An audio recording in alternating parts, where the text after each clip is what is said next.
গত দুদিনেও ইমদাদের কোনো খোঁজ নেই। নুবা বিচলিত হয়ে পড়ল। এভাবে গায়েব হওয়ার কারণ কি? তার নানুর নাম্বারে একাধিক মেসেজ পাঠিয়েছে সে। শেষে জবাব না পেয়ে লাগাতার কল দিয়ে যাচ্ছে, কিন্তু যতবারই কল দেয় ততবারই মুঠোফোন বন্ধ শোনা যায়। সে আঁতকে ওঠে। অস্থিরতায় নিজের পড়াশোনায়ও মন বসাতে পারছে না। কিন্তু ঠিক 3 দিন পর আচমকে এক ক্ষুদে বাটেই থমকে যায়। নুহা, বলতে পারবে ভালোবাসার মানুষগুলো কেন হারিয়ে যায়? কেন দূর আকাশের তারা হয়ে জ্বলে? কেন আর ফিরে আসে না? তাহলে এত ভালোবাসায় সিক্ত করে কেন? পারবে জবাব দিতে? এমন বার্তা কেন দিয়েছে ইমদাদ? কি হয়েছে তার? সে দ্রুতই কল দিল, কিন্তু ওপাশ থেকে কল রিসিভ হলো না। নুবার মন কু ডাকছে, নিশ্চয় কিছু হয়েছে ইমদাদের, নয়তো এমন নীরবতা। উদ্বিগ্নতা বাড়তেই লাগলো। হঠাৎই রুকায়ের উচ্চস্বর ভেসে এলো। নুবা নিজের দুশ্চিন্তাকে একপাশে রেখে খেতে গেল। না খেলে অজস্র প্রশ্নবাণে জর্জরিত করবে তার মা। খাবার টেবিলে বসতে নিজের বাবাকে দেখে চমকে উঠল। তার বাবা আসলো কখন? তিনি চট্টগ্রাম থেকে ফিরেছেন, অথচ সে জানেই না। নীলাবও চুপচাপ তার পাশে বসেছে। নিভানকে তার মা খাইয়ে দিচ্ছে। রশিদ চেয়ার টেনে বসলো, তার তীক্ষ্ণ দৃষ্টি নুবার উপর। আচমকাই প্রশ্ন করে বসলো তাকে। তোমার পড়াশোনার কি অবস্থা? ক্লাস টেস্টে এবারও কি 25-এ 20 পেয়েছো? বাবার এমন তাচ্ছিল মাখা প্রশ্নে বেশ কষ্ট পেল সে। মেয়েরা নাকি বাবাদের অনেক আদুরে হয়, অথচ তার বাবা তার কাছে আতঙ্কের আরেক নাম। জোর করে চাপিয়ে দেওয়া বিজ্ঞান বিভাগ নিয়েছিল সে, কিন্তু তাকে কখনো টিউশন পড়তে দেয়নি। নিয়মিত ক্লাস আর ঘরে ঠিকভাবে পড়াশোনা করলেই নাকি ভালো রেজাল্ট করা যায়। তার বাবার এমন যুক্তি তার জীবনে যে বিপর্যয় নিয়ে এসেছে, সেটা কি তার বাবা জানে? হতাশার দীর্ঘশ্বাস বেরিয়ে এলো নিঃশব্দে। বাবার দিকে এক ঝলক তাকালো, মলিন সুরে বলে উঠল, আলহামদুলিল্লাহ ভালো, তবে পরীক্ষায় এবার 20-25 পাইনি আমি, 50-এ পুরো 48 পেয়েছি। রশিদও মেয়েকে এক পলক দেখল। মুখ নিঃসৃত উচ্ছ্বাসিত কোনো বাক্য বের হলো না তার, শুধু ছোট্ট করে বলে উঠল, হুম। নুবা ফের আরেকবার হতাশায় আচ্ছন্ন হলো। তার বাবা একবার কি বলতে পারলো না, মাশাআল্লাহ, আমার মেয়ে তো ফাটিয়ে দিয়েছে, আব্বু দোয়া করি তুমি আরো ভালো করো। কিন্তু না, এমন কিছুই তার বাবা করলো না। চুপচাপ খাবার খেয়ে যাচ্ছে। সেও দ্রুত নিজের খাবার শেষ করে রুমের দিকে ছুটল। দু চোখ থেকে আপনা আপনি জল বের হয়ে এলো। নিজের ভারী নিঃশ্বাসের শব্দেই নিজের কর্ণদ্বয়ে পৌঁছালো। কেন এত কষ্ট লাগছে তার কাছে? কখনো তার বাবা খুশি হয় না, না কোনোদিন মাথায় হাত বুলিয়েছে। কেন করে না? তো আমার বাবাকে দেখলে তার খুব কষ্ট হয়। কত যত্ন করে, আদর করে খাইয়ে দেয়, আম্মু আম্মু বলে ডাকে, অথচ তার বাবা কেন বলে না? বক্ষস্থল ভারী হয়ে গেল। শুধু চুপটাপ দু চোখ থেকে জল গড়িয়ে পড়ছে তার বইয়ের পাতায়। আচমকা বসার ঘর থেকে রুকায়ের ডাক শোনা গেল। নিশাত, তোর মোবাইলে টাকা আছে? থাকলে তোর ছোট মামাকে একটা কল দে তো, কালকে বাসায় আসতে বল তোর নানু সহ। নুবা আঁতকে উঠল। মাত্র 2 টাকা আছে তার মুঠোফোনে। এ টাকা একদমই খরচ করা যাবে না। ইমদাদকে কল দিতে হবে। লোকটা তার কল রিসিভ করবে না, কিন্তু তাকে অন্তত এই টাকা রাখতেই হবে। তবে তার মুঠোফোনে অজস্র মেসেজ কিনে রাখা আছে ইমদাদকে মেসেজ পাঠানোর জন্য। চাইলে সেগুলো তার মা কাজে লাগাতে পারে। নিজ মনে বিড়বিড় করলো, লাগবে নাকি আম্মু? তার বিড়বিড় করা শব্দ তার মায়ের কর্ণদ্বয় পৌঁছালো না। সে নরম সুরে বলে উঠল, ব্যালেন্স নাই আম্মু। রুকায়ের আর কোনো ডাক শোনা গেল না। নুবা স্বস্তির নিঃশ্বাস নিল। তবে চৌকাঠে দণ্ডায়মান এক নারী মূর্তি দেখে চমকালো। হুট করে তার রুমে নীলাপ প্রবেশ করলো।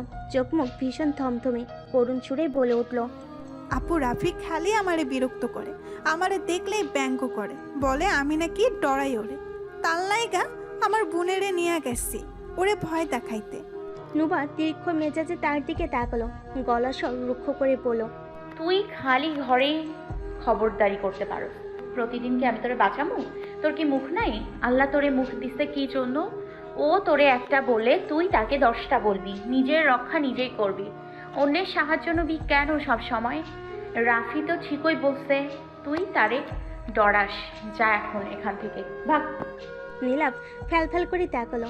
আশাহত হলো বোনের এরকম আচরণে। নিঃশব্দে রুম থেকে বের হয়ে কিছু দূর গিয়ে পড়ল, তুই খারাপ, খুব খারাপ, খবিনসির বাচ্চা খবিনসি।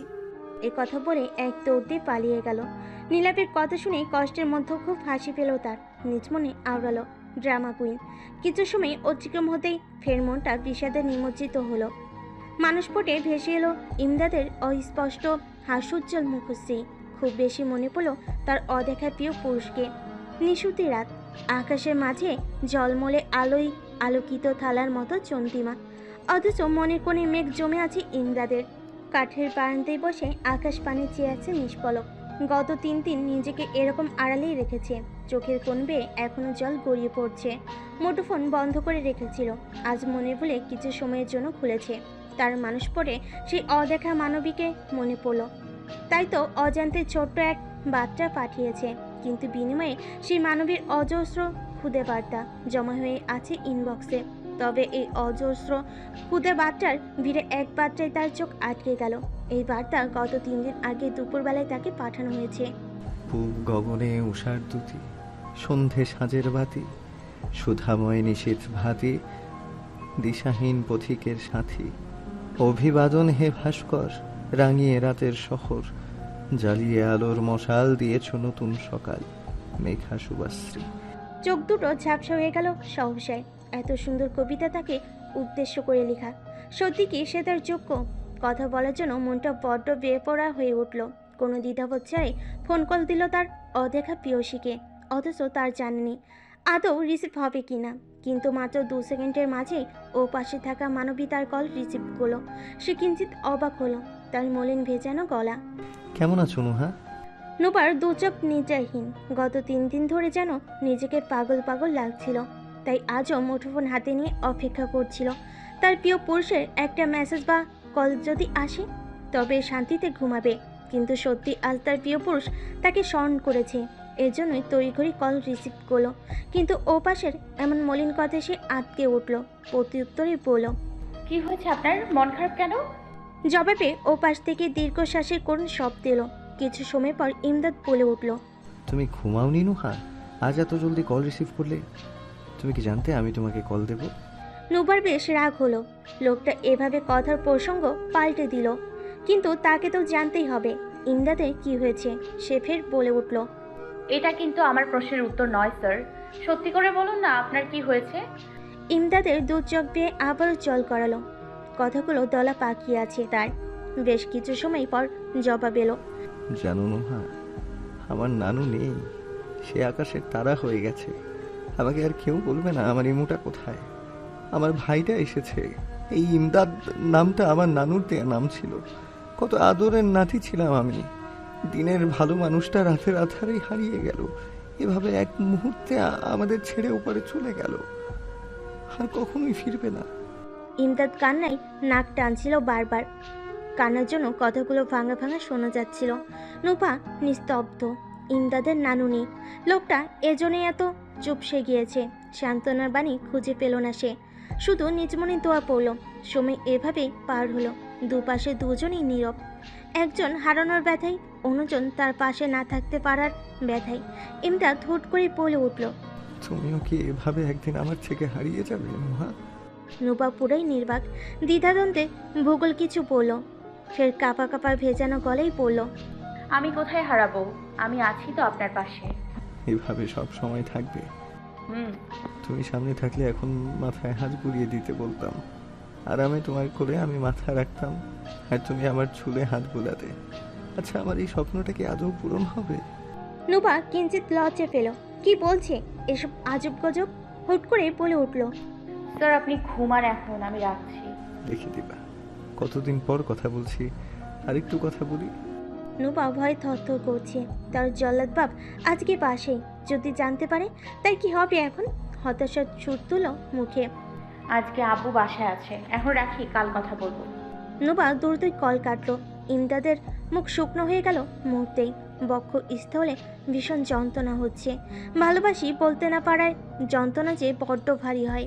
কবে মন খুলে বলতে পারবে? ভালোবাসি প্রিয় বোকা পাখি। প্রভাতের শুরুতেই একগাদা মেসেজের শব্দে ঘুম ভাঙল নুবার। এত মেসেজের বহর।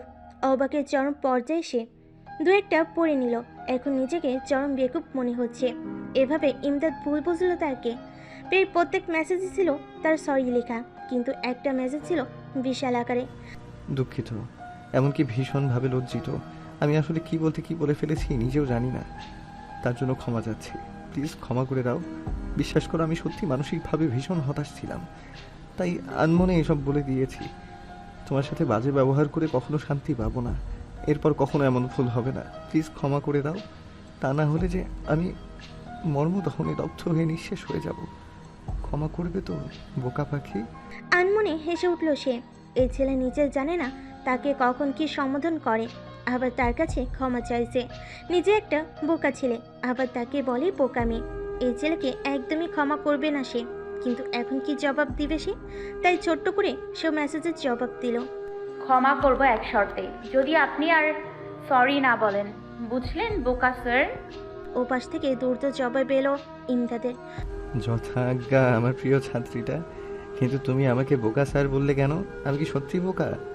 নুপা ফের হেসে উঠল, জবাবে কিছুই বলল না। থাক না এভাবে কিছু কথা হিয়ার মাঝে। বারান্দায় দাঁড়িয়ে প্রকৃতির রূপে বিমুগ্ধ নুবা। অন্তঃকরণে আজ বিষাদ যেন উকি দিচ্ছে। আজকে দিন পেরোলে আগামীকাল স্কুল জীবনের বিদায় ঘণ্টা। 10 বছরের দীর্ঘ প্রাতিষ্ঠানিক জীবনের অবশেষে সমাপ্তি। সেই চিরচেনা স্কুলার মানুষগুলো হারিয়ে যাবে। আর কি খুঁজে পাবে এই কৈশোর জীবন? বয়স বাড়বে, বাড়বে ব্যস্ততা, কমবে সময়, কিন্তু হারিয়ে যাবে প্রিয় মানুষগুলোর সাথে কাটানো প্রিয় মুহূর্তগুলো। বক্ষস্থল থেকে দীর্ঘশ্বাস বেরিয়ে এলো। এদিকে ওবায়দুল স্যার তার উপর অনেক বড় দায়িত্ব দিয়ে রেখেছেন। ভাগ্য ভালো বিদায় সম্ভাষণ পড়েছে জেবাদের উপর, আর থিম সঙের দায়িত্ব তাদের উপর। তার জন্য বিশেষভাবে প্রস্তুতিও নিতে হচ্ছে। দম ফেলারও জো নেই। গানের রিহার্সেল নিয়েই আছে সে আর তমা। স্কুলে যাওয়ার সময় ব্যাগ গোছালো মাত্র, তার আগেই আধো আধো পুলির এক কণ্ঠস্বর ভেসে এলো পিছন থেকে। নিতাত, তুমি তুলে দাবে? নিভানের কথা শুনে নোবা পিছনে তাকালো, কিঞ্চিত হাসলো, মৃদু গলায় পড়ল। যাবো তো। কেন? নিভান আরো কয়েক পা এগোলো, ফের বলে উঠল। আমার জন্য একটা বন্ধু টানবা। নোবা কিছুটা সন্ধিহান, কিন্তু নিভানকে বুঝতে দিল না। ভাইকে এক পলক দেখে পড়ল। তুমি বন্দুক দিয়ে কি করবে? নিভান দুঠোঁট উল্টালো, চোখ পিটপিট করে বোনের দিকে করুণ দৃষ্টিতে তাকালো। উত্তরে কি বলবে সেই জবাব খুঁজে পেল না। সহসাই দু চোখে অশ্রু গড়িয়ে পড়ল জল পেয়ে। নাক টেনে ফ্যাস ফ্যাস করে শব্দ করে কেঁদে উঠল। ভাইয়ের এমন কাণ্ডে নোবার ভীষণ হাসি পেল, কিন্তু অনেক কষ্টে নিজের হাসি দমিয়ে রাখলো। ফের বলে উঠল। আচ্ছা, নিচে গিয়ে তুমি রিকের কাছে বন্দুক দেখেছো? এই জন্যই তোমারও একটা বন্দুক লাগবে। ঠিক বলছি না নিভান? নিভান চোরা চোখে বোনের দিকে তাকালো, ঈশ্বর উপর নিচ করে মাথা নাড়িয়ে বলল, ঠিক আছে, এনে দিব। যাও আম্মু থেকে টাকা নিয়ে আসো। নিভান ঠাই দাঁড়িয়ে আছে, মায়ের কাছে যাওয়ার সাহস নেই। মায়ের কাছে গেলে ধমক খাবে সে। ফের করুণ দৃষ্টিতে তাকালো, ফ্যাস ফ্যাস করে বলল। আম্মু তাতা দিবে না তো, আমাকে মাপবে। নুপা কিঞ্চিত শব্দ করে হেসে উঠল। আসল কাহিনী তাহলে এইটা, আম্মু কিনে দেবে না, এই জন্যই তার কাছে আসা। সে নিভানকে কাছে ডাকলো, মুখে আলতো করে আদর করলো। ঠিক আছে, আসার সময় নিয়ে আসবো। এবার খুশি তো নিভান আব্বু? কিলকিল করে হেসে নিভান মাথা দোলালো। তার এলোমেলো পায়ের কদম ফেলে রুম থেকে বেরিয়ে গেল। নোবা ফের হাসলো, নিজের মুঠোফোন বের করে ছোট্ট এক মেসেজ দিল তার প্রিয় পুরুষকে। ঘুম থেকে উঠেই মহাশয় মেসেজ দেখে টাসকি খাবে এখন। স্কুল থেকে ফিরতে ঘর ভর্তি মেহমান, নানু, ছোট মামা, বড় মামা, তাদের পরিবার সহ সাথে খালামণিও এসেছে। মামাতো ভাই বোন, খালাতো ভাই বোনের জ্বালায় অতিষ্ঠ হয়ে আছে নুবা। মনে হচ্ছে তার পরীক্ষার জন্য দেখতে আসেনি তারা, তার বিয়ের দাওয়াত খেতে এসেছে। হইহুল্লোড়, কিচির মিচির, কি একটা হুলুস থুলুস কাণ্ড। কোথাও শান্তিতে বসার জায়গা নেই। রুম ভর্তি মেহমানে ঠাসাঠাসি করছে। একটু স্বস্তির নিঃশ্বাস নিতে বারান্দায় গিয়ে বসলো। ইমদাদের সাথে কথা বলারও সুযোগ নেই। নিজ মনে দোয়া করছে কখন যাবে এই মেহমানের দল। উদাস দুপুরে ক্লান্ত শরীর নিয়ে আকাশপানে তাকিয়ে আছে। আনমনে দুঠোঁট নাড়িয়ে গিয়ে উঠল। ওগো তোমার আকাশ দুটি চোখ। আচমকা খেয়াল হলো মুঠোফোন কম্পিত হচ্ছে। রুমের দিকে চোখ বোলালো, পুরো রুম খালি। হুট করে সবাই কোথায় গায়েব হয়ে গেল। সহসাই বারান্দার ফাঁক দিয়ে নিচের দিকে চোখ গেল। বাড়িওয়ালার বাসায় সবাই। সুযোগ পেয়ে তড়িঘড়ি কল রিসিভ করলো। কল ধরে মিষ্টি হাসিতে সালাম দিল। আসসালামু আলাইকুম স্যার। ওয়ালাইকুম আসসালাম। মনে হচ্ছে তুমি খুশিতে আছো। কি করছো? আকাশ দেখছি। কেন? এমনি। খেয়েছো? হুম। ঘুমাচ্ছ না? এই তোমাকে হুতুমের ভূত ধরেছে? আর ঘুমালে আমার সাথে কিভাবে কথা বলছো? বুঝতেই তো পারছেন ঘুমাচ্ছি না, তাও জিজ্ঞেস করছেন, সেজন্য বললাম ঘুমাচ্ছি। ও, এত ধীরে ধীরে কথা বলছো, কোনো সমস্যা? ঘর ভর্তি মেহমান, দম ফেলার জায়গাও নেই রুমের মধ্যে, তাই বারান্দায় বসে আছি। এত মেহমান কেন? নানুর বংশের মধ্যে সবার বড় আমি। প্রথম আমি এসএসসি পরীক্ষা দিচ্ছি, তাই আম্মুর পুরো গোষ্ঠী এসছে আমাকে দোয়া করতে। তবে নানু আর খালামণি থাকবে, বাকিরা চলে যাবে। জানেন, আমার কিন্তু মনে হচ্ছে পরীক্ষার জন্য আমাকে দোয়া করতে আসেনি কেউ, আমার বিয়ে খেতে আসছে সবাই। এটা বলে নুবা কিঞ্চিত শব্দ করে হাসলো। সহসাই ওপাশ থেকে ইমদাদের মলিন স্বর ভেসে এলো। তোমার এমন মনে হচ্ছে কেন? সত্যি কি তোমার বিয়ে হয়ে যাচ্ছে? ইমদাদের এমন কথাই নুবা ভ্যাবাচেকা খেলো। হাসবে নাকি কাঁদবে বুঝতে পারলো না। কিঞ্চিত ধমকে সুরে পড়ল। স্যার, কী সব প্রলাপ বকছেন? আমার বিয়ে হতে যাবে কেন? আরে মেহমান দেখে আমার এমন অনুভূতি হচ্ছিল, কিন্তু কোনো বিয়ে টিয়ে হচ্ছে না, বুঝলেন? সত্যি বলছো? কিন্তু স্যার, আমার বিয়ে নিয়ে আপনি কেন এত সিরিয়াস? তুমি এখনো তো ছোট, এত তাড়াতাড়ি কিসের বিয়ে? অন্তত 18 এর আগে বিয়ে একদমই না। ও, এটাই মূল কারণ? কেন, তুমি কি ভেবেছিলে? কিছু ভাবিনি তো। আচ্ছা স্যার, এখন রাখি, আল্লাহ হাফেজ। কল কেটে মিটমিট করে হেসে উঠল নুবা। নিজ মনে বিড়বিড় করলো। ডুবে ডুবে জল খায়, বলতে পারে না লজ্জায়। সন্ধ্যায় বাসা পুরো দস্তর খালি। তার নানু আর খালামণি আছে। পরের ব্যাঘাত হবে বিধায় তার নানু আর খালামণিকে রুমে আসা বারণ করে দিয়েছে। হঠাৎই বিছানায় পড়ে থাকা কিছু শপিং ব্যাগের দিকে নজর গেল নুবার। বড় মামা, ছোট মামা আর খালামণিরা আসার সময় তার জন্য জামা নিয়ে এসেছে। একদিকে তার ভালো হয়েছে। রাতে খাবার টেবিলে বসে খেয়াল করলো তার বাবা ভীষণ চিন্তিত। কিন্তু কিসের জন্য? তার নানু আর খালামণিও কেমন উদাসীন হয়ে আছে। রুবি হুট করে নুবাকে বলল, কিরে, খাওয়া বন্ধ করলি কেন? তুমি আর নানু উদাস হয়ে আছো কেন? আম্মু কেমন চিন্তিত, কি হয়েছে সবার? সহসাই রশিদ নুবাকে কঠিন গলায় ধমক দিয়ে উঠল। খেয়ে জলদি পড়তে যা, বসে বসে তোর গল্প শোনার সময় নয় এখন। মুরব্বির মতো সবকিছু তোকে জানতে হবে না। দু চোখ জলে ভিজে উঠল নুবার। বাকি খাবারটা কোনোভাবে খেয়ে উঠে দাঁড়ালো। এলোমেলো কদমে নিজের রুমে আসলো। ধপ করে বিছানায় গিয়ে বসলো। অক্ষিযুগল থেকে ধেয়ে আসা অশ্রু গড়িয়ে পড়লো তার কোলের মধ্যে। দৃষ্টি নিচের দিকে নিবদ্ধ। তার খুব জানতে ইচ্ছে করলো। আব্বু, আমি কি খুব খারাপ? একটু কি বুঝিয়ে বলা যায় না? সব সময় এভাবে কেন কথা বলেন? ভীষণ মনে ফের পড়তে বসলো।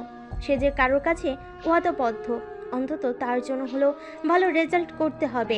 অন্যের ঋণের বোঝা যে বড্ড ভারী, এ বোঝা হালকা করতে হবে তাকে।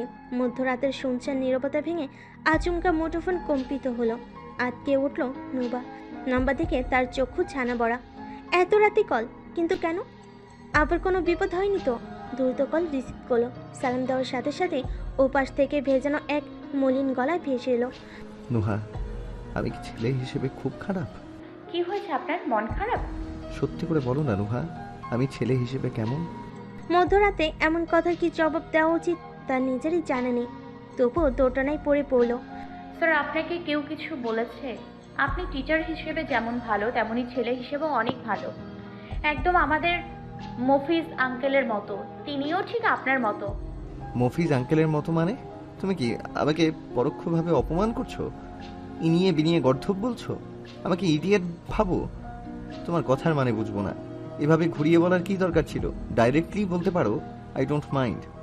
আরে স্যার, আপনি ভুল বুঝছেন। মফিজ আঙ্কেল আমাদের পাশের। নুবার পুরো বাক্য শেষ হওয়ার আগেই ইমদাদ তাকে থামিয়ে দিল। সরি তোমাকে এত রাতে বিরক্ত করার জন্য। ভালো থেকো, আল্লাহ হাফেজ। নুবার স্তব্ধ। পুরো কথা না শুনেই কল কেটে দিল। আচানক রাগলো কেন তার বোধগম্য হলো না। এখন নিজের উপরেই রাগ হচ্ছে। কি করে রাগ ভাঙাবে? কিন্তু মফিজ আঙ্কেলের কথা শুনে রাগ করলো কেন? একসাথে সব বন্ধু নিয়ে সকাল বিকেল বেলা কত পুরনো নতুন পরিচিত গান গাইতাম খুলে গলা। কত এলোমেলো পথ হেঁটেছি সবাই, হাতে রেখে হাতে হাতে ছিল সবাই মিলে যারা চুরি ছিল খুনসুটি একসাথে। কত ঝগড়া বিবাদ সুখের স্মৃতিতে ভরে আছে শৈশব। তোদের স্মৃতিতে স্মৃতিতে এখনো তো ভালোবাসেছি অসম্ভব। কেন বাড়লে বয়স ছোট্টবেলার বন্ধু হারিয়ে যায়? কেন বাড়লে বয়স ছোট্টবেলার বন্ধু হারিয়ে যায়? কেন হারাচ্ছি সব বাড়াচ্ছি হারানোর তালিকায়? উচ্চশিক্ত দু আঁখি নুবা তমার দুজনেই গান বন্ধ করতে মুহূর্তে করতালিতে চতুর্দিক মুখরিত হলো। নুবা তমাকে জড়িয়ে ধরল। অশ্রু সজল দু আঁখিতে বিদ্যালয়ের প্রাঙ্গণে শেষ আলিঙ্গন তাদের। যে বা ফারিয়া লিমা তারাও যোগদান করলো তাদের সাথে। ক্লাসের বাকিরাও মঞ্চে পাশাপাশি দাঁড়ানো, তারাও একে অপরকে জড়িয়ে অশ্রু বিসর্জন করছে। ওবায়দুল স্যার এগিয়ে এসে সবার মাথায় হাত বুলিয়ে দিলেন। শেষ বিদায় হিসেবে বলে উঠলেন, দোয়া করি জীবনে সুখী হোক, ভালো কিছু করে বাবা মায়ের সাথে স্যারের নামও মুখ উজ্জ্বল করো। সামনে দাঁড়ানো অন্যান্য স্যাররাও একে একে মাথায় স্নেহের পরশ বুলিয়ে দিলেন তাদেরকে। গানের সমাপ্তির মাধ্যমে বিদায় অনুষ্ঠানেরও সমাপ্তি ঘটল। সবাই অশ্রুসিক্ত নয়নে বিদায় নিল স্যারদের থেকে। সবার পরনে বিভিন্ন বর্ণের শাড়ি, কিন্তু নুবা আর তমা শাড়ি পরেনি। দুজনের গায়ে শুধু গাউন। বাকিরা শাড়ি পরে হাঁটতে অসুবিধা হচ্ছে দেখে নুবার বেশ হাসি পেল। মঞ্চ থেকে উঠতে নামতে বেশ বেগ পোহাচ্ছে তারা। হুট করে লিমা এসে নুবার ডজনখানেক ছবি তুলো। সে কিঞ্চিত অবাক হলো। এই মেয়ে তার এত ছবিতে কি করবে? কিছু বলতে কেউ দ্বিধায় পড়ল। তার উপর আজকে স্কুল জীবনের শেষ দিন। তমা নুবা স্কুল থেকে বের হলো। কিছু দূর আসতেই তমালের সাথে দেখা। নুবা সালাম দিয়ে কুশল বিনিময় করলো। জবাবে তমালও কুশলাদি জিজ্ঞেস করলো। আচমকাই তমাল একটা প্রস্তাব রাখলো। চল রেস্টুরেন্টে, দুপুরের খাবার সবাই একসাথে খাবো। না ভাইয়া, যাব না। দুপুরের খাবার এখানে খেলে আম্মু বকবে। নিতাত, আমি বাজার খাবো তার সাথে। আপু আমি আইসক্রিম খাবো। নুবা দুজনকে চোখ রাঙালো, কিন্তু কাজের কাজ কিছুই হলো না। তাদের এমন আবদার দেখে তমাল সুযোগটা লুপে নিল। ফের আবার বলে উঠল, আচ্ছা ঠিক আছে, দুপুরের খাবার খেতে হবে না, কিন্তু হালকা নাস্তা তো করাই যায়। এইটুকু আবদার তো করতেই পারি। নুবা দ্বিধান্বিত। তমা চট জলদি নুবার হাত টেনে ধরল। সে কিছু বলার আগেই পড়ল, আজকে শেষ দিন হিসেবে একসাথে নাস্তা তো করতেই পারি। চল না নিশিরাত। তারপর নিজের ভাইয়ের দিকে ইশারা করলো। ভাইয়া চল তো। নুবা দীর্ঘশ্বাস চালো। দুই বিচ্ছুকে এজন্য সে আনতে চায়নি। এটা খাবো ওটা খাবো, সব কিছু চিবিয়ে খাবো। দুজনেই তার মাথায় চিবিয়ে খায়। কোথাও নিয়ে গেলে রেস্টুরেন্ট থেকে বের হতেই লিমার সাথে দেখা হলো। নুবার দিকে তার সন্ধিয়ান দৃষ্টি। হুট করেই বলে উঠল, তোর পাশের ছেলেটাকে? নুবা তমার দিকে ইশারা করলো। তমাল ভাইয়ার কথা বলছিস? ওটা তোমার বড় ভাই। লিমা কি বুঝলো কে জানে, ফের বলে উঠল, ভালোই। আচ্ছা আসছি, তোরা এনজয় কর। তমা অবাক হলো। তবে লিমাকে নিয়ে দুজন বেশি ঘাটাঘাটি করেনি সেদিন। কিন্তু কে জানতো লিমা তাদের জীবনে মহাপ্রলয় সৃষ্টি করবে। বাড়ি এসে ফ্রেশ হয়ে ইমদাদকে মেসেজ দিল। এই লোককে এখনো রেগে আছে তার উপর, তাই মনের মাঝে যা আসলে লিখে দিল। বস, আপনি কি এখনো রেগে আছেন কালকের কথার জন্য? সরি, আর কোনোদিন এমন কথা বলবো না। মফিজ আঙ্কেলের নাম জীবনেও বলবো না। মাত্র বাসায় আসছি স্কুল থেকে। সে কাউন্ট করলো, 1 2 3 4, এভাবে 10 হয়ে গেল। কিন্তু ফিরতি কল আসলো না। বেশ অবাক হলো। মনটা বিষাদে পরিপূর্ণ হলো তার। লোকটার হলোটা কি? সামান্য কথায় কেউ রাগ করে? মুঠোফোন হাতে নিয়ে বারান্দায় বসলো। 5 থেকে 10 মিনিট পেরোলো, কিন্তু ইমদাদের কল আসলো না। বিক্ষিপ্ত নয়নে তাকালো আকাশ পানে। কি হলো তার প্রিয় পুরুষের? মুঠোফোন হাতে বন্ধু মহলে একজন হো হো করে হেসে উঠল। ভূমিকম্পের মতো গা দোলালো হাসিতে সহসাই 5 জোড়া চোখ তার দিকে অদ্ভুতভাবে তাকালো। ইমদাদ হুট করে বলল, ভূমিকম্প হচ্ছে তোর গা দুলানো দেখে? এত খিখি করছিস কোন দুঃখে বলতো? হঠাৎই ইমদাদের দৃষ্টি গোচর হলো। দেখলো তার মুঠোফোনের দিকে তাকিয়ে হাসছে। পরক্ষণেই মনে পড়তে রুদ্ধ মূর্তিতে তাকালো বন্ধুর দিকে। আমার মুঠোফোন নিয়ে কি করছিস তুই? দে জলদি আমাকে। ফের আবারও হো হো করে হেসে উঠল সে। ব্যঙ্গ করে বলল, আরে তুই কবে বসলি? ইমদাদ মুহূর্তেই বুঝতে পারলো কি হতে পারে। নিজের মুঠোফোন চাইতে তার বন্ধুর দিকে হাত বাড়ালো, কিন্তু তার বন্ধু তাকে ফেরত না দিয়ে উল্টো সবাইকে মেসেজ পড়িয়ে শোনালো। ইমদাদের প্রচুর রাগ হলো। ফের আবারও মুঠোফোন চাইতেই ধস্তাধস্তি করলো। তাদের মধ্যে একজন বলল, মুঠোফোন ফেরত দিব এক শর্তে, যদি লাউড স্পিকার দিয়ে আমাদের সামনে কথা বলিস। একদমই না। আমার কি কোনো প্রাইভেসি নেই? কিসের প্রাইভেসি রে? কথা বলিস তো ছাত্রীর সাথে। মুহূর্তে সবার মাঝে হাসির রোল পড়ে গেল। ইমদাদ দাঁতে দাঁত পিষে মুঠোফোনের জন্য ফের একবার চেষ্টা করলো, কিন্তু এবারও ব্যর্থ হলো। রাগে হিসিস করতে করতে নিজের নাড়ি ভুঁড়িতে যা জমা ছিল সব উগলে দিল। তোদের সব কটার বাসর ঘরে সিসি ক্যামেরা বসাবো, তারপর আমিও দেখবো তোরা বাসর কিভাবে করিস। এক একটাকেও ছাড় দেবো না, আই প্রমিস। ইমদাদের কথা শুনে সবাই স্তব্ধ, শুধু একজন ছাড়া। সে মিটমিট করে হাসছে। তার যা কাজ করার তাই কার্যসিদ্ধি হয়ে গেছে। এতক্ষণে ইমদাদের বিস্ফোরক কথা মুঠোফোনের অপর পাশে ব্যক্তি ঠিক শুনে নিয়েছে। মুঠোফোন এখনো কানে ধরে আছে নুবা। হুট করে মুখ চেপে ধরলো, দ্রুতই কল কেটে দিল। অদ্ভুতভাবে বক্ষস্থল কাঁপছে তার। অবশেষে সেই কাঙ্ক্ষিত দিন চলে আসলো। এসএসসি পরীক্ষার প্রথম দিন। নুবার সাথে তার বাবা, বড় মামা, ছোট মামা তারা সবাই পরীক্ষার হলের সামনে দাঁড়ানো। তমার সাথে তার বাবা তমাল এসেছে শুধু। নুবার বড় মামা, ছোট মামা এসে তার মাথায় হাত রাখলো। চিন্তা না করতেই বলো। সে হুহা বলে মাথা নাড়ল শুধু। ফের তার ছোট মামা বলল, তুই বের হলে তো আর দেখা হবে না, মামারা চলে যাব। তার ছোট মামা হাতে 500 টাকার কচকচে একটা নোট গুঁজে দিল। সে নিতে চাইল না, তাও তিনি গুঁজে দিলেন। তার বড় মামাও দিতে চাইল, কিন্তু সে নিল না। বড় মামার অবস্থা খুব বেশি ভালো না, সে জানে। অটো ড্রাইভার হয়ে কত টাকাই বা আয় করে। নুবার মামারা চলে গেল। হলের ভিতর প্রবেশ করার আগ মুহূর্তে চোখ গেল লিমার উপর। মোটা কালো করে বেটে টাইপের এক লোকের সাথে দাঁড়ানো সে।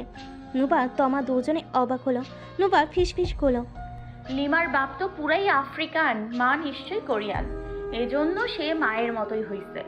তমাও তার কথায় সায় দিল, হতে পারে। তমাল তাদের দুজনকে একগাদা উপদেশ দিলেন। দুজনেই ভদ্র বাচ্চার মতো মনোযোগ দিয়ে শুনে হলে প্রবেশ করলো। পরীক্ষার হলে গিয়ে নুবার মাথায় হাত। সিট এলোমেলো। প্রথম সারির প্রথম সিট তার, দ্বিতীয় সারির শেষ সিট তমার সাথে তার যোজন যোজন দূরত্ব। এইটাই দেখার বাকি ছিল। সিট বসানোর লোকগুলো তাদের কোন জন্মের দুশ্মনির বদলা নিল আল্লাহ জানে।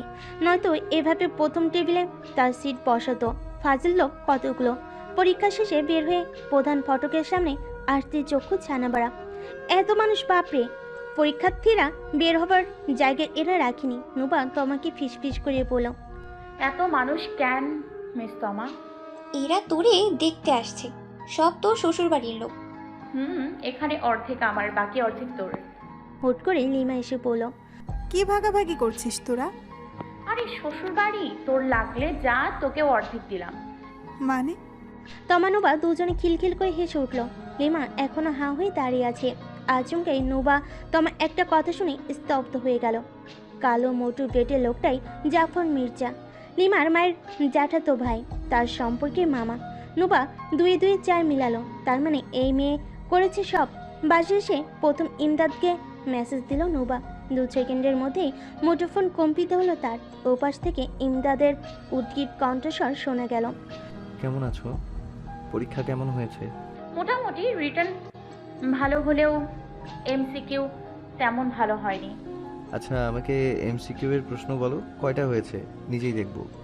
নুবা সব প্রশ্ন বলল। ইমদাদ কল কেটে আধা ঘন্টা পর ফের কল দিল। বলে উঠল, তোমার 19টা হয়েছে। ও, মাত্র 19? তো কি হয়েছে? এত মন খারাপ হওয়ার কি আছে বলো তো? নিজের খেয়াল খুশি মতো পরীক্ষা দাও। আজ কি দিয়েছো একদম ভাববে না, বরং কালকের জন্য ভাবো। ভালো রেজাল্ট করলে আনন্দ লাগে, ভালো কলেজে ভর্তি হওয়া যায়, সমাজে সম্মান বাড়ে, এটা ঠিক। কিন্তু রেজাল্ট হচ্ছে একটা সার্টিফিকেট মাত্র, এছাড়া আর কিছুই না। কত GPA 5 সার্টিফিকেটধারী আছে যাদের সাধারণ জ্ঞানটুকুও নেই। নিজের দেশ সম্পর্কে জিজ্ঞেস করলে 2 লাইনও বলতে পারে না। তাই নিজের পড়াশোনার উপর ফোকাস করো বোকা মেয়ে, রেজাল্টের উপর নয়। নুবা হাঁপিয়ে গেল। ওরে বাপরে, কত বড় লেকচার! প্রত্যুত্তর করলো বেশ সময় নিয়ে, জি মনে থাকবে। ওপাশে ইমদাদের মুচকি হাসির শব্দ শোনা গেল। ওকে, গুড গার্ল। রুকাইয়া স্বামী শিওরের পাশে দাঁড়িয়ে ইতস্তত করছিল কিভাবে বাড়িওয়ালা খালার কথাটা বলবে। শরীফা খালা বারবার তাদের সিদ্ধান্ত জানতে চাচ্ছে। রশিদ জামান বইয়ের হাবভাব কিছুটা আন্দাজ করলেন, তার দিকে তীক্ষ্ণ দৃষ্টি রেখে বলেন, কিছু বলবে রুকাইয়া? রুকাইয়া স্বামীর অনুমতি পেয়ে প্রসন্ন হলেন। তার পাশে বসে নরম সুরে বলে উঠলেন, যদি ভালো কোনো পরিবার থেকে নিষেধের লেগে বিয়ের প্রস্তাব আসে, তাইলে তুমি কি বিয়ের কথা আগাইবা? দেখো রুকাইয়া, মেয়ে বড় হচ্ছে, বিয়ে তো দিতেই হইব, কিন্তু আসল কথা হলো ভালো একটা পরিবার হতে হবে। আজকেও একটা প্রস্তাব পাইলাম নিষাদের জন্য। জাফর মির্জার নাম শুনছো না? তার মেঝো ছেলে বাবলু মির্জার জন্য। রুকেয়া জাফর মির্জার নাম শুনে চিনতে পারল না প্রথমে, পরক্ষণে মনে পড়ল। তুমি কি উত্তর দিছো জাফর মির্জাকে? হ্যাঁ বইলা দিছো তাদের? রশিদ বইয়ের বিচলিত মুখ দেখে হাসলেন, তাচ্ছিল্য সরে বলে উঠল। তার ছেলে বাবলু আমার মেয়ের অনেক আগে থেকেই পছন্দ করে। এখন আমার মেয়ের পরীক্ষা শেষ হলেই তারা বিয়ের কাজ সম্পন্ন করতে চায়। 10 ভরি অলংকার আর 2 লক্ষ টাকার বিয়ের কেনাকাটা সহ বিয়ের যাবতীয় খরচ তারাই বহন করবে। আমরা শুধু তাদের হাতে মেয়ে তুলে দেব। তুমি কি বলছো? প্রস্তাব তো ভালোই আছে। ছেলে দেখতে কেমন? কি করে? রশিদ জামান বিদ্রুপের সুর তুলল, বই থেকে দৃষ্টি সরিয়ে বলে উঠল। একটা প্রবাদ সবসময় শুনে আইছো না, অতি ভক্তি চোরের লক্ষণ। মানে তোমার কথায় কিছুই বুঝলাম না। জাফর মির্জা সম্পর্কে কে না জানে? তাদের কাজ কারবার আচার ব্যবহার সম্পর্কে আমি সব কিছু জানি। আমাকে যে ছেলের জন্য প্রস্তাব দিয়েছে সে ছেলে সম্পর্কেও আমার জানা আছে। যখন আমাকে প্রস্তাব দিল খুব হাসি খুশি মুখ তার। তুমি কি ওই প্রস্তাবে রাজি? রুকাইয়া, তোমার মাথা গেছে? গাঁজা ব্যবসায়ীর ছেলের সাথে আমার মেয়ের বিয়ে আমি দিমু? দুনিয়াতে পাত্রের অভাব পড়ছে। আচ্ছা, শরীফা খালা যে প্রস্তাব দিল তার কি উত্তর দিমু? বলো, পরীক্ষা শেষ হলে আমরা বিয়ে নিয়ে কথা বলবো। গগন বক্ষ আজ শুভ্র মেঘে ঢাকা, রাধাচূড়া আর কৃষ্ণচূড়া ফুলে ভরে আছে সামনে দুটো গাছ। ক্ষণে ক্ষণে আবার কোকিলের কুহু ডাক। প্রকৃতি স্নিগ্ধতায় নুবা বেশ আপ্লুত। অন্তঃকরণে যে আজ অদ্ভুত অনুভূতি হচ্ছে, কখনো লজ্জায় নয়তো কখনো জড়তায়। সে এক অদৃশ্য অনুভূতি। যখন থেকে মধ্যরাতে বিশাল লম্বা এক মেসেজ ইমদাদ তাকে পাঠিয়েছে। আগামীকাল বায়োডাটা নিয়ে আসবো। অবশ্যই আপনার জন্য নয় মিস, আমার শ্বশুর মশাইয়ের মেয়ের জন্য। আমি আবার সোজাসাপটা কথা বলতে পছন্দ করি। আপনার উত্তরও যেন হ্যাঁ হয়। তারপর আমার শ্বশুর মশাইয়ের কাছে তার মেয়েকে চাইতে তার মেয়ে শ্বশুর মশাইকে পাঠাবো। যদি এই শর্তে রাজি হন তাহলে আগামীকাল দেখা করতে চাই। আর যদি হ্যাঁ বলতে লজ্জা পান, সমস্যা নেই, কিছু বলতে হবে না। আপনার নীরবতাই সম্মতির লক্ষণ ধরে নেব। বরিশাল আসছি, কিন্তু কাল দুপুরেই দেখা হবে। হল থেকে বের হলে আমার মুখখানাই দেখবেন প্রথমে, তখন না হয় প্রথম দৃষ্টি বিনিময় হবে দুজনের। অবশ্যই আমার দেয়া কালো হিজাবটা পরে আসবেন, মনে থাকবে তুমি? সেই রাত থেকেই এই অদ্ভুত অনুভূতির সৃষ্টি। ইস, নিজেকে কেমন পাগল পাগল লাগছে এখনো। বাংলায় বহুল চর্চিত একটা কথা আছে, সময় এবং স্রোত কারোর জন্য অপেক্ষা করে না। সময়ের পরিক্রমায় দীর্ঘ 1 মাস কেটে গিয়েছে। আজকে নুবার ব্যবহারিক পরীক্ষার শেষ দিন, সেই সাথে এসএসসি পরীক্ষারও বিদায়ের দিন।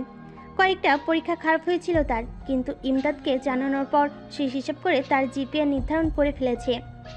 জিপিএ 4.65 থেকে 4.75 এর মধ্যেই তার থাকবে। তবে ব্যবহারিক বিষয়ের জন্য পয়েন্ট কিছু ওঠানামা করতে পারে, তাকে বিচলিত হতে নিষেধ করেছে। অথচ নোবা অবাক, এমন রেজাল্ট হবে তার, এটা তো তার জন্য দুঃস্বপ্ন ছিল। ফোত করে নিঃশ্বাস টানলো। ব্যবহারিক পরীক্ষার জন্য হলের বাইরে দাঁড়ানো। তমাকে আজ ইমদাদের কথা বলতেই হবে। উসখুস করছিল কিভাবে এই কথা জানাবে। না জানি এই মেয়ে এখন কেমন রিয়াকশন দেয় তাকে। ব্যবহারিক পরীক্ষা শুরু হতে এখনো 30 মিনিট আছে। আজকে তার বাবা নেই, তমার সাথেও তার বাবা ভাই কেউ নেই, দুজনই একা। তাই আজ উন্মুক্ত দুজন। কিন্তু তমাকে বলতে হবে, নয়তো একা ইমদাদের সাথে দেখা সম্ভব নয়। সে তো লজ্জায় মরে যাবে। অনেক সাহস নিয়ে তমার সামনে দাঁড়ালো। নুবা শুকনো যোগ গেল, তারপর বলে উঠল। তমা, তোর মনে আছে সাজেশন দিয়েছিলাম তোকে? আসলে ওই সাজেশন আমাকে একজন দিয়েছিল, তার সাথে আমার মোবাইলে পরিচয় হয়েছে। খালামুনির বিকাশের টাকা ভুল করে সেই ছেলের ফোনে চলে গিয়েছিল। তারপর ছেলেটা নিজ থেকেই টাকা ফেরত দিয়েছিল।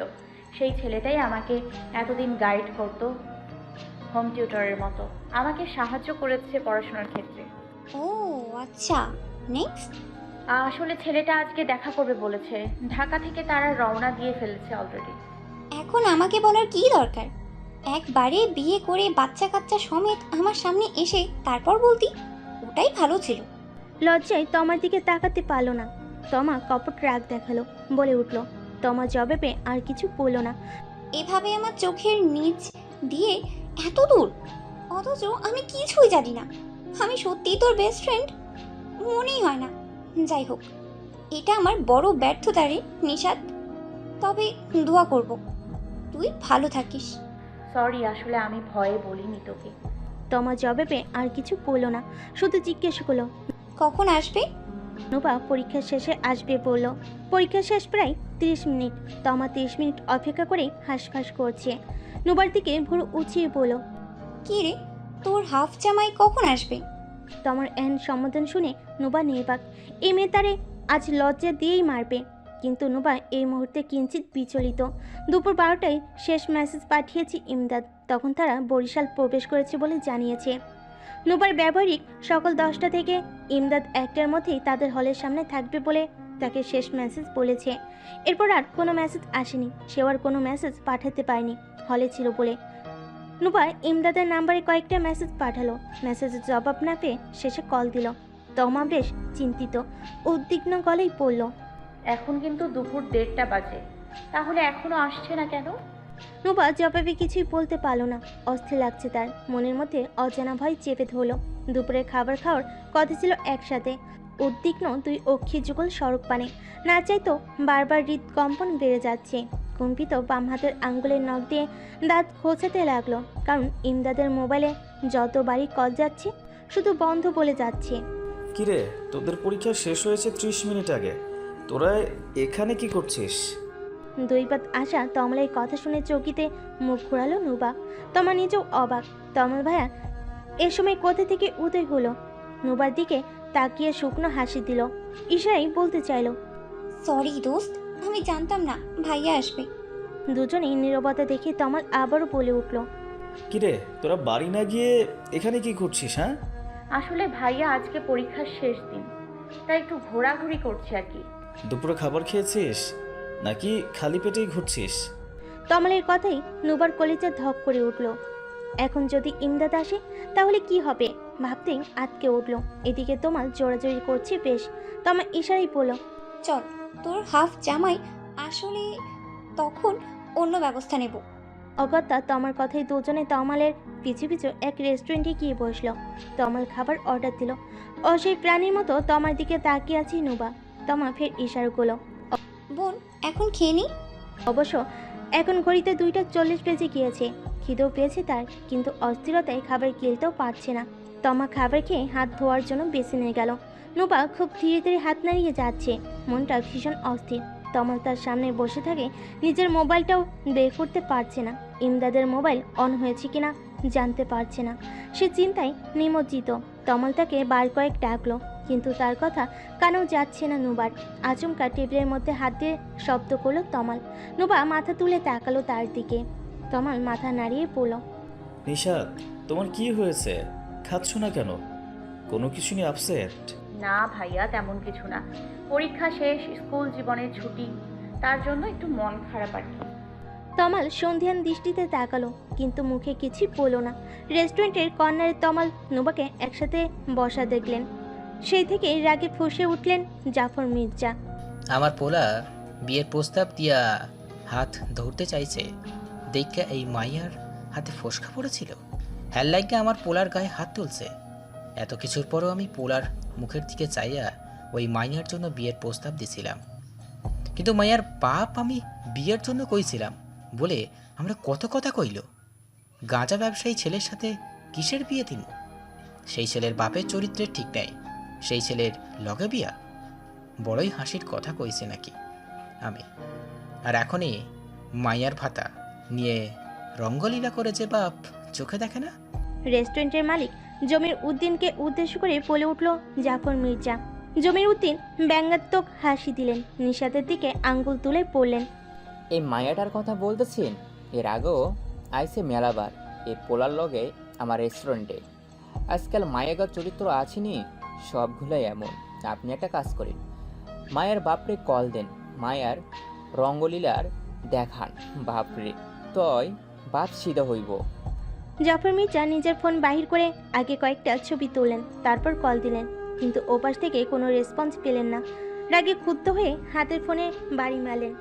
মধ্যাহ্নের দ্বিপ্রহর শেষ হয়েছে অনেক আগে।